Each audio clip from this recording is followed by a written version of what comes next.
When you're done with working with Excel workbook, you've done your formulas, you've created everything, you're fine with what you've done, you need to save your workbook. And there are quite a number of ways to save your workbook as well. As you could have guessed, the shortcut for saving your workbook is Control S. So if you press Control plus S on the keyboard, you can save your workbook. And the other option that we have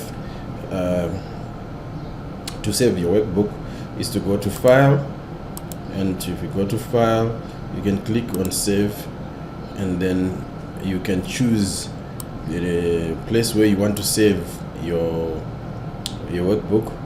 There are many options that you get here. You can see the recent places where workbooks have been saved, and you can also save on OneDrive, that is where you're uploading online, or you can save on this PC.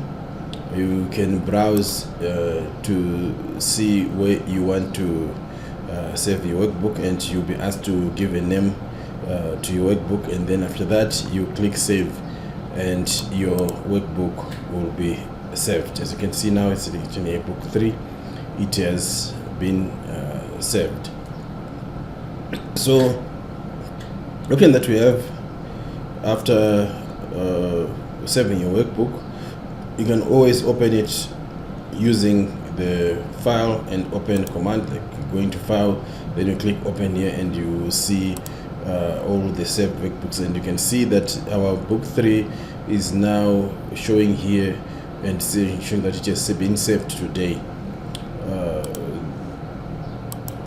If you want to save using a different name, let's say you get a workbook and you're working on it, and you realize that you want to save it but you don't want to change the original workbook that you are working on, you can still click on File, then you click on Save As, and then you select where you want to save your workbook, and here you can change your name. As you can see, it says here copy of book 3, so you can maintain this copy of book 3, or you can give it another name, and then you click on Save, and your workbook will be saved using a different name. This helps in a way that if you want to have your changes but still maintain the original workbook, that will really save the day for you.